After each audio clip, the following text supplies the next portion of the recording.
Hello and welcome to Feel Wellbeing Centre. Here today we have Simon Dix, who's going to talk to us about his backstory. It's really interesting, and how he got into coaching runners. That's right. Thank you. So let's start. Tell us about your backstory that got you into running. Well, Christine, it's an easy answer to that. Well, what got me into running is my now wife, Jessica. When we were in the early years, she actually sent me an email, and her email was an application to the Vienna Marathon. So back in 2010, I think it was, I was a fitness instructor. I was doing spin classes and coaching from that element. Wow. And I thought, I can do a marathon, no problem. Went on the website, got my own application to the Vienna Marathon, sent it over to her, and our race numbers were 4 numbers apart.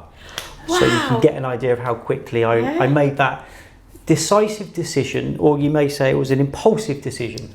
And I'm very impulsive, as we'll get to find out today.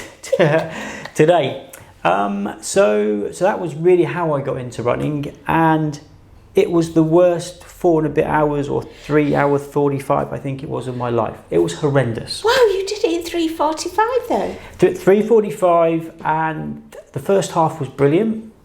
We were running well together, and then the wheels came off. Oh. Everything I know now, I knew nothing back then. Wow. And after that marathon, when everything was wrong, everything was hurting, tummy was hurting, legs were hurting, I was in absolute pieces. I said I would never ever run again. Aha. But then something happened, and what did that happen? Well, my mum got ill with a form of Parkinson's disease. Oh. And me and my younger brother thought, what can we do to raise a little bit of money to try and help the charity, which were helping her out. So we did a bit of Googling, and we then found a race called the Marathon des Sables, and it's labelled as the toughest foot race in the world. Wow. But there's many races, so it's an interesting one, and we thought, yeah, let's do it. So we signed up. No, you are impulsive. Exactly. So we signed up to the MDS, which is the shortening for it, in 2016, and turned up to the Sahara Desert.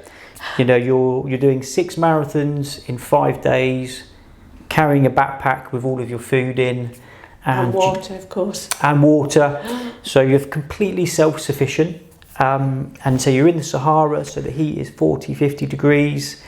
There's sand dunes, jebels, mountains you got to climb. Incredible. And from the minute that I got there, it was like my body lighted up into, this is amazing. Right? Wow. Because you're not in this world where we are today, in Thiel, cars, buildings. We're in a completely different environment where you just take yourself out. And for me, that was a life-changing moment, actually, because I really took to trail running, which is more in nature, not on the tarmac, not on the roads, not with the car fumes. It's in nature, where it's clean air, it's fresh, it's tranquil. And so for me, I had that change of, actually, I absolutely love it. And that's really one of the game-changing moments for me. So did you stay together, you and your brother, when you ran it? We did so the format is a marathon one day, marathon the next day, marathon the next day, then a double marathon, then a bit of a rest day, and then a marathon.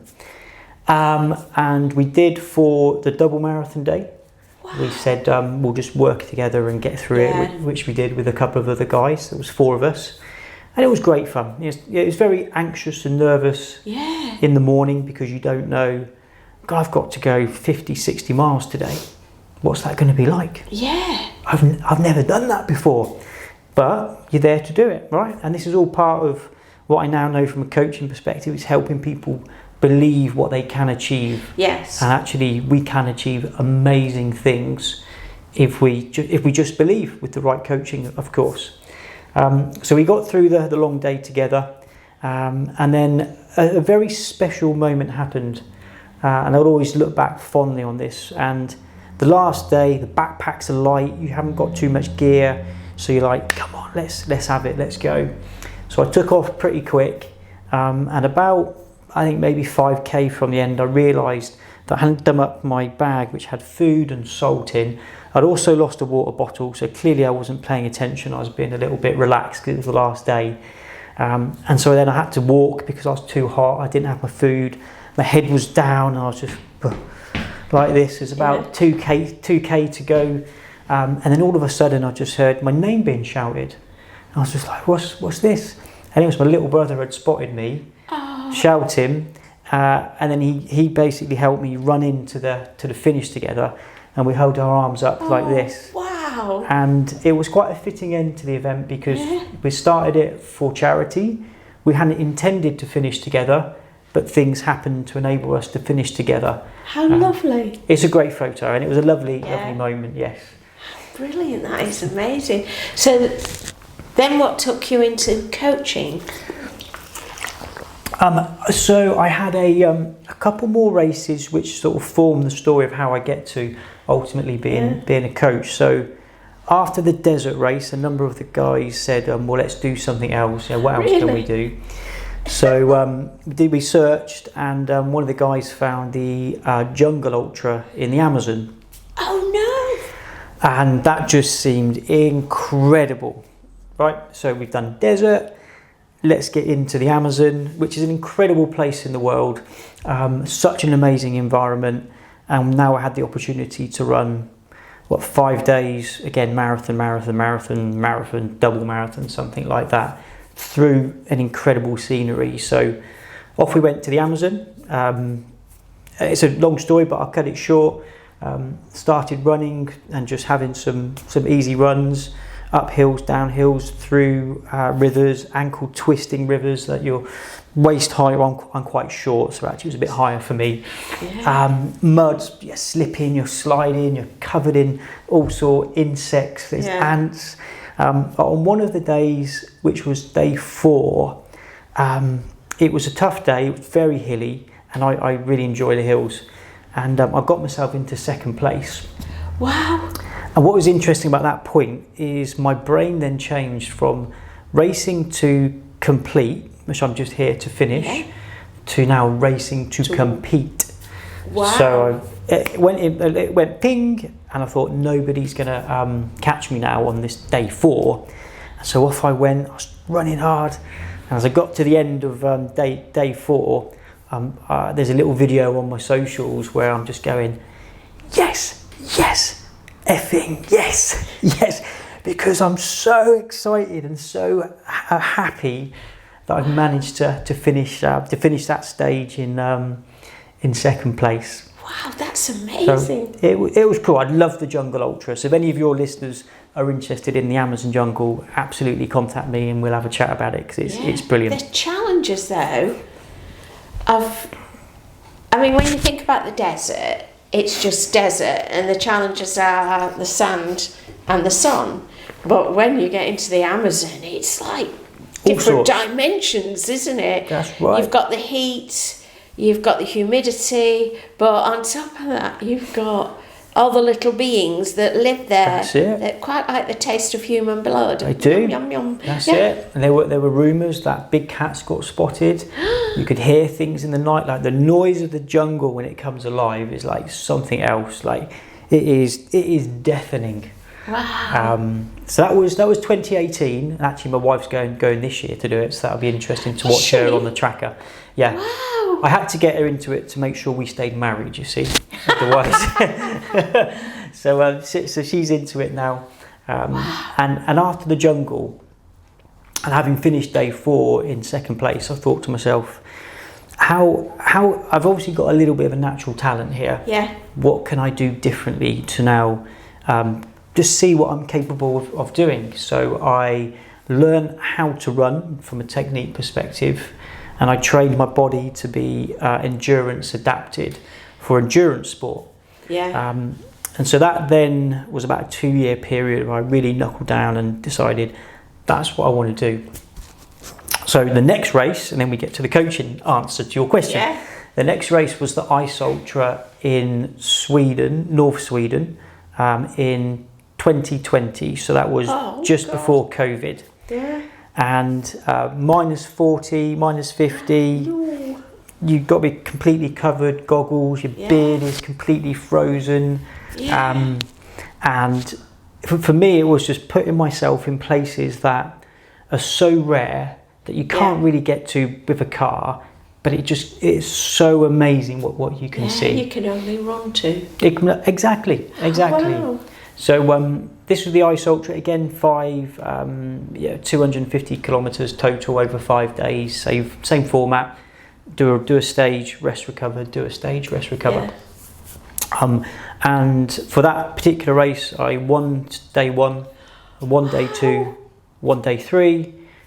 Day 4 I came second, and then day 5 was a bit of a fun day because the time that I'd built up over the days was significant enough that I didn't need to race day 5. Wow. So got to finish with some mates. It was a beautiful, fitting moment. There's a picture of 3 of us just walking through a forest with like snow coming down. Yeah. And so I won that race overall, and then COVID hit.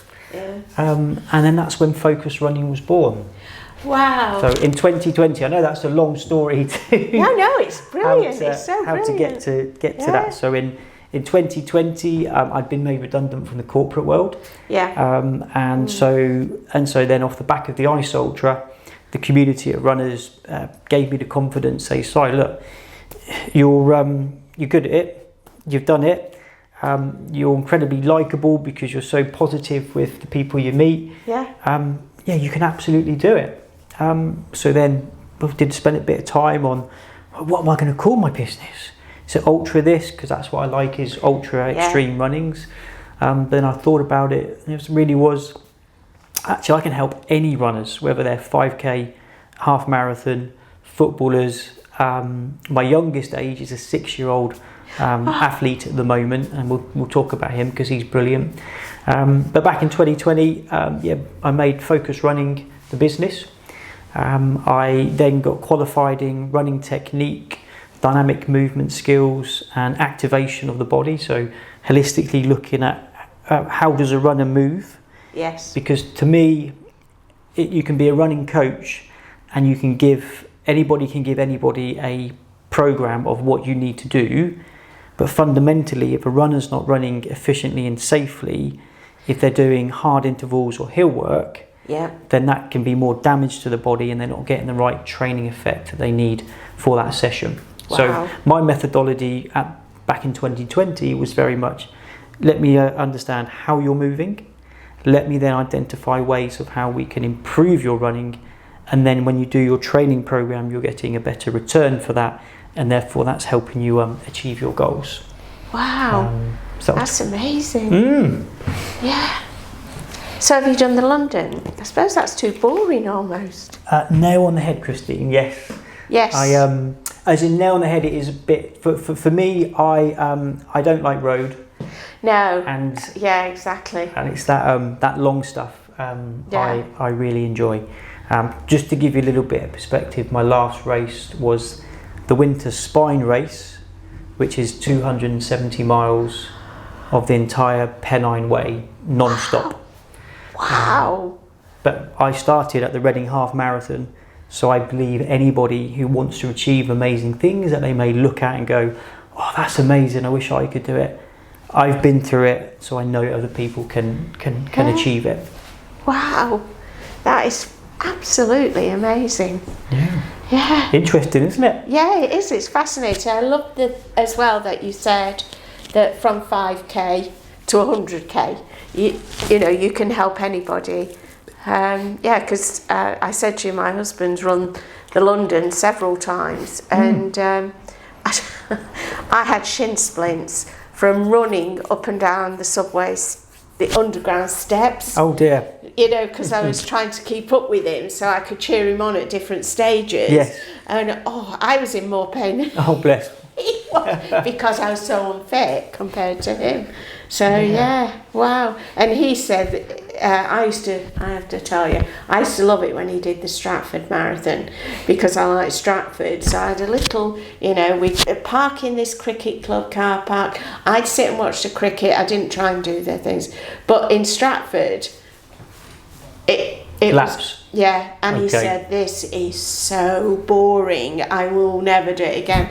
So he did it 3 times, and I think the 3rd time was because I nagged him. But yeah, so I could see, but the Amazon just fascinates me. And then, all those extremes, the extreme heat, the extreme conditions, and then the extreme cold. Yes.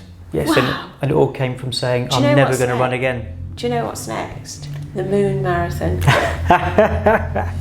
Could you imagine that? Yeah, be an interesting one, wouldn't it? Yeah. It would be interesting. No gravity, just running, so you'd be able to run all the way around the moon.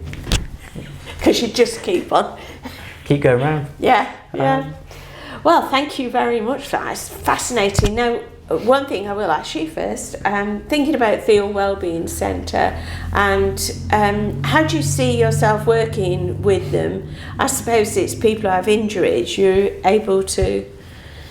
Yeah, so there's a couple of ways that we collaborate. So very much if a runner's got a repetitive injury, and that could be perhaps shin pain, it could be I've got really tight calves. Yeah. And then actually it could be how that runner is running is contributing to that stress. So from a running technique perspective, when I work with a customer, it can be to identify an injury or the cause of an injury. Yeah. It can be I want to learn to run more efficiently and faster. And the very first part of the process is identifying unconscious incompetencies, which is something that we've all got and we don't know we have them, because if you were to ask everybody who's watches this, perhaps, have you been taught to run at school? The answer will be no. No.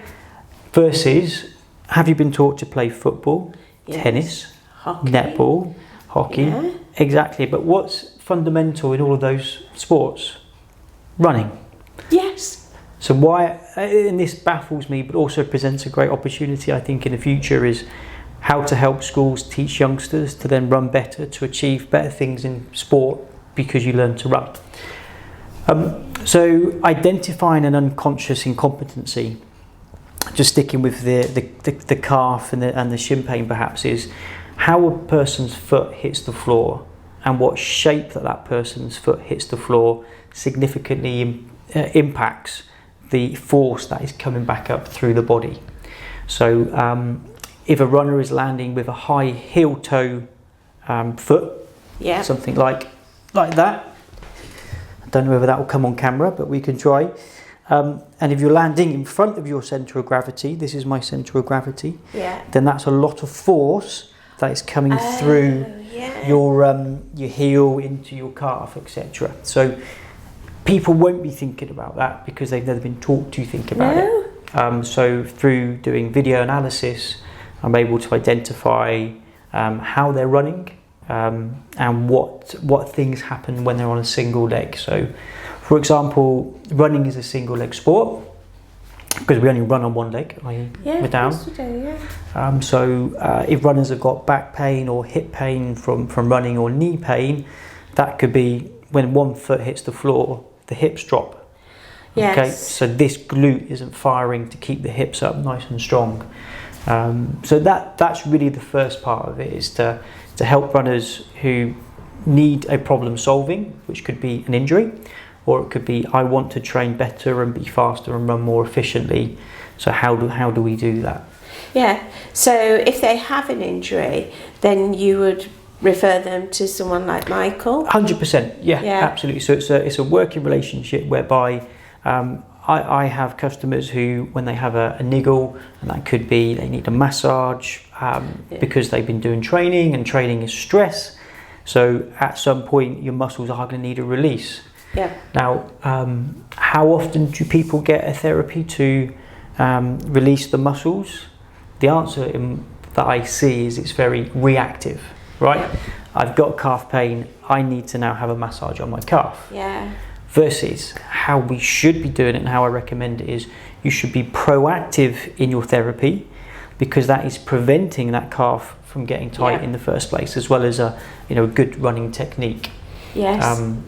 There's loads of studies that say how beneficial regular massage is for your whole body, but specifically for athletes. 100%. I have a massage twice a month, just to release all the tension from the body, because if you're tight and your muscles are like not relaxed, then you're not going to get the best training effect out of that, and worse so damage yourself, you can damage yourself and get an injury. So therapy is an incredibly important aspect to becoming a better athlete in whichever discipline you're looking to get into.